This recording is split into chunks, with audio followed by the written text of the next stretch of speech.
आज की क्लास में आपका स्वागत है। तो हम चैप्टर पढ़ रहे थे रासायनिक समीकरण व रासायनिक उपक्रियाएं, chemical equation and chemical reaction.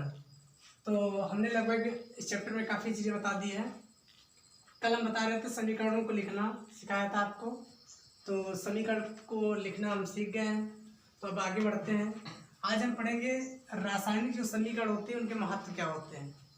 तो रासायनिक समीकरण जो होते हैं उनके निम्न महत्व हैं।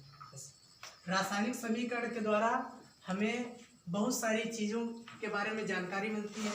जैसे नंबर 1 पॉइंट, कोई भी रासायनिक समीकरण दी होती है तो किसी भी रासायनिक समीकरण से हम किसी भी रासायनिक क्रिया में भाग लेने वाले अभिकारक तथा क्रिया के पश्चात बनने वाले उत्पाद के बारे में हमें क्या होती है, जानकारी प्राप्त होती है।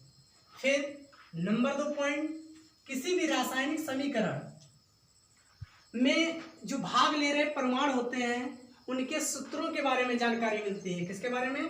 रासायनिक अभिक्रिया जो होती है, रासायनिक समीकरण होती है, उसमें जो भाग ले रहे परमाणु होते हैं, अभिकारक होते हैं तथा उत्पाद होते हैं, ठीक उनके बारे में, उनके सूत्रों के बारे में हमें जानकारी प्राप्त होती है। नंबर 3 पॉइंट, किसी भी रासायनिक समीकरण से हमें उस रासायनिक समीकरण में भाग लेने वाले जो पदार्थ होते हैं उनकी अवस्था, स्टेट के बारे में जानकारी प्राप्त होती है। उनकी कौन सी अवस्था है, जो पदार्थ बन रहा है और जो क्रिया में भाग ले रहा है वो ठोस है कि द्रव है कि गैस है, इसके बारे में हमें जानकारी प्राप्त होती है। नंबर 4, किसी भी रासायनिक समीकरण से हमें उस रासायनिक अपक्रिया में होने वाले परिवर्तन के बारे में जानकारी मिलती है। इसके बारे में रासायनिक क्रिया में भाग लेने वाले जो रासायनिक क्रिया है उसमें जो परिवर्तन हो रहा है उसके बारे में भी जानकारी प्राप्त होती है। नंबर 5 पॉइंट, किसी भी रासायनिक समीकरण से हमें उस रासायनिक समीकरण में उपस्थित परमाणुओं की संख्या, उस रासायनिक समीकरण जो बनाई जाती है उसमें उपस्थित जो दोनों तरफ परमाणु होते हैं उनकी बराबर संख्या के बारे में जानकारी होती है तथा उस रासायनिक समीकरण में भाग लेने वाले परमाणुओं के द्रव्यमान के बारे में भी जानकारी प्राप्त होती है। तो हमने सबसे पहले पॉइंट क्या बताया कि किसी भी रासायनिक समीकरण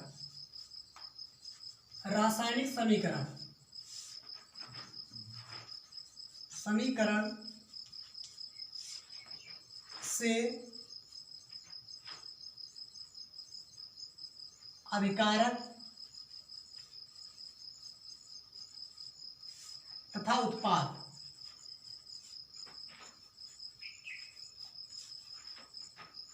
के बारे में जानकारी प्राप्त होती है।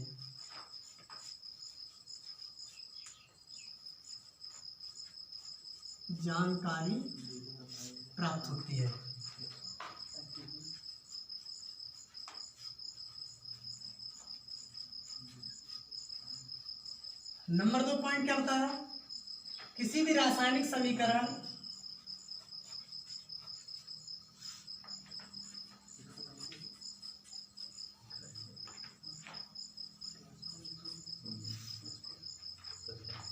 में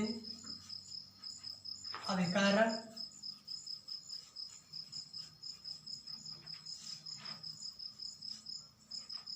तथा उत्पाद तथा बनने वाले उत्पाद के सूत्र व तत्वों के प्रतीक, सिंबल ऑफ एलिमेंट, तत्वों के प्रतीक के बारे में जानकारी मिलती है।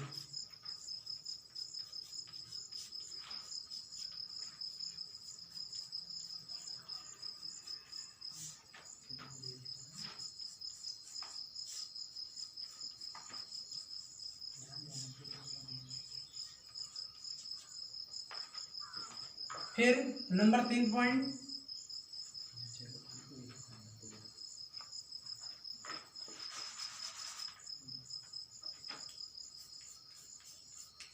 किसी भी रासायनिक समीकरण से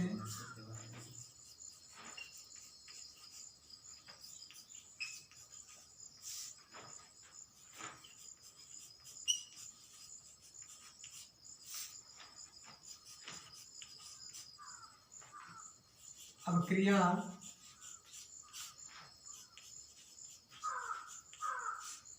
में होने वाले परिवर्तन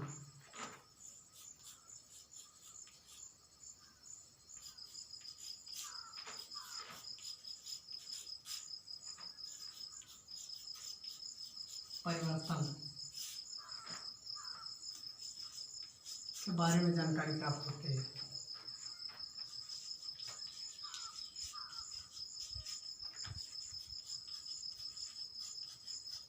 जानकारी प्राप्त होती है।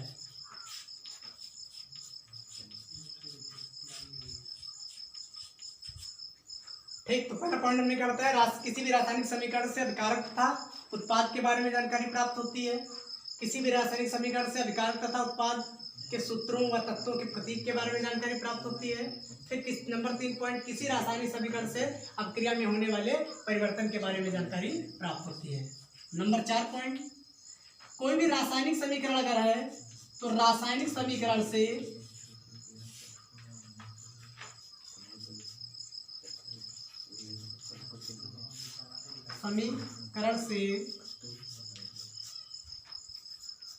तीर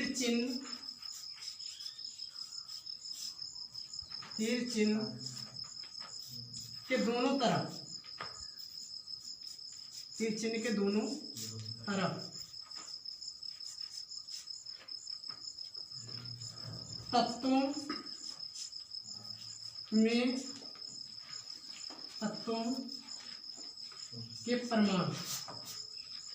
के परमाणुओं की संख्या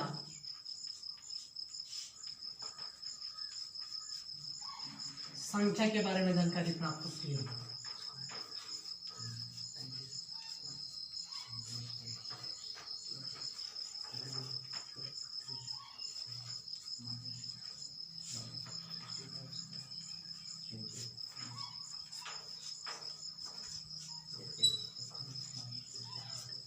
समझे? तो क्या हमने बताया कि रासायनिक समीकरण से अभिकारक तथा उत्पाद के बारे में जानकारी मिलती है कि कौन सा अभिकारक है, कौन सा उत्पाद है।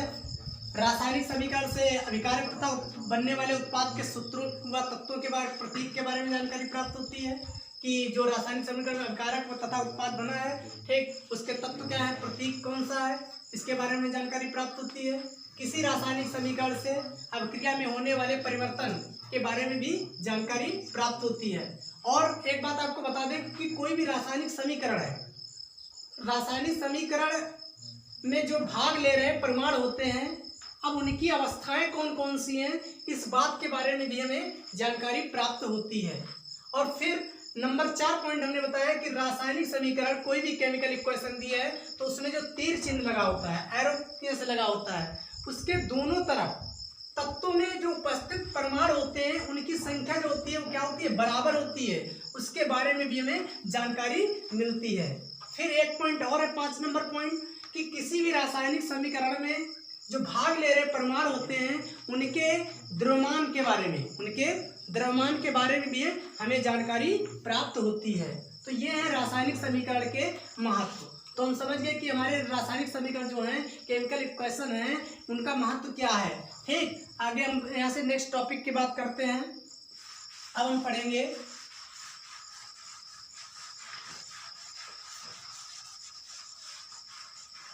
कुछ रासायनिक समीकरण हैं,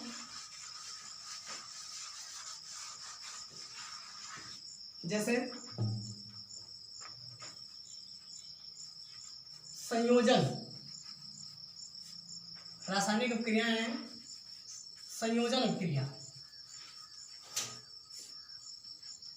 देखो, संयोजन अपक्रिया क्या होती है, आपको नाम से ही पता चल रहा होगा। संयोजन, योजन का मतलब क्या होता है, जुड़ना। योजन का मतलब क्या होता है, जुड़ना। ठीक, संयोग से बना है संयोजन। तो संयोजन अपक्रिया किसे कहेंगे, वे रासायनिक अपक्रियाएं जिसमें एक या एक से अधिक परमाणु आपस में क्रिया करके, क्या हमने बताया, वे रासायनिक अपक्रियाएं जिसमें एक या एक से अधिक परमाणु आपस में क्रिया करके एक यौगिक का निर्माण करते हैं, इसी को हम क्या कहते हैं, संयोजन अभिक्रिया कहते हैं। केवल सिंगल उत्पाद का निर्माण करते हैं, सिंगल पदार्थ का निर्माण करते हैं, इसी को हम क्या कहते हैं, संयोजन अभिक्रिया कहते हैं। तो वे रासायनिक अभिक्रियाएं जिसमें क्या होता है कि एक या एक से अधिक परमाणु आपस में क्रिया करके केवल एक पदार्थ का निर्माण करते हैं, एक ही उत्पाद का निर्माण करते हैं, इसी अभिक्रिया को हम क्या कहते हैं, संयोजन अभिक्रियाएं कहते हैं। कौन सी अभिक्रिया कहते हैं, संयोजन अभिक्रियाएं कहते हैं। जैसे एक sodium carbonate Na2CO3, sodium carbonate के जलीय विलयन में, सोडियम कार्बोनेट के जलीय विलयन में कार्बन डाइऑक्साइड गैस को क्या करते हैं, हम प्रवाहित करते हैं, तो क्या बनता है, हमने तुमको बताया था सोडियम बाई कार्बोनेट NaHCO3। अब इसको हमने बैलेंस किया था, Na2 थे, इधर सिंगल ही था, तो कितने से गुणा करा दी थी, 2 से। अब सारी चीजें बैलेंस हो गई, सारे परमाणु बराबर हो गए, Na2 है, इधर भी Na2 हो गए, हाइड्रोजन इधर 2 है, इधर भी कितने हो गए, 2 एकम 2 हो गए, कार्बन इधर कितने, 1 2, इधर भी कितने, 2 एकम 2 है, ऑक्सीजन 2 3 6 हैं, और इधर कितने हैं, 3 1 4 और 4 2 6। तो इधर परमाणुओं की संख्या क्या है, दोनों तरफ बराबर है, जो कि रासायनिक समीकरण का भी महत्व तुमको हमने बताया था। तो संयोजन अभिक्रिया है, ये क्या कहलाती है, संयोजन अभिक्रिया है। मतलब एक या एक से अधिक परमाणु, देखो इसमें कितने ले रहे हैं, 3, ठीक, उसमें कितने थे, उसमें केवल ऐसे क्या था, 2 है, ठीक। तो हमने बताया कि वे रासायनिक अभिक्रियाएं जिसमें एक या एक से अधिक परमाणु आपस में क्रिया करके केवल सिंगल पदार्थ का निर्माण करते हैं, एकल पदार्थ का निर्माण करते हैं, एकल उत्पाद का निर्माण करते हैं, इन्हीं अभिक्रियाओं को हम संयोजन अभिक्रियाएं कहते हैं। तो एक बार फिर से बता रहे हैं कि वे रासायनिक क्रियाएं जिसमें एक या एक से अधिक परमाणु आपस में क्रिया करके केवल सिंगल पदार्थ का निर्माण करते हैं, इन्हीं अभिक्रियाओं को संयोजन अभिक्रियाएं कहते हैं। अब हम नेक्स्ट अभिक्रिया की बात करते हैं। एक संयोजन होता है और एक क्या होता है, वियोजन होता है। क्या होता है, वियोजन।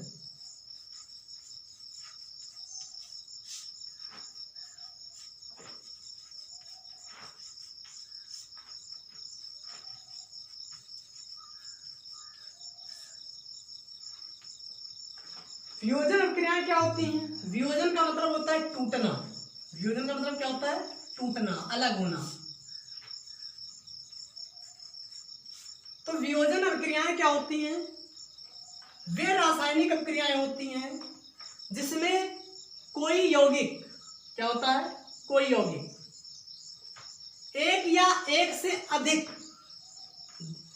क्या होता है, परमाणुओं में, यौगिकों में क्या होता है, टूट जाता है, इसी को क्या कहते हैं, वियोजन अभिक्रियाएं कहते हैं। अब वो वियोजित कैसे होते हैं, किसके प्रभाव से, किसके इफेक्ट से होते हैं। जैसे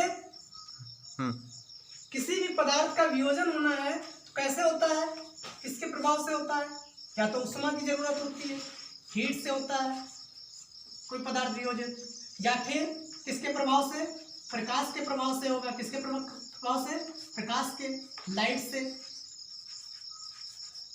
या फिर किससे होगा, विद्युत, इलेक्ट्रिक से, किससे। तो इनके प्रभाव से कोई भी पदार्थ जो होता है वो एक से अधिक अणुओं में टूट जाता है, समझे।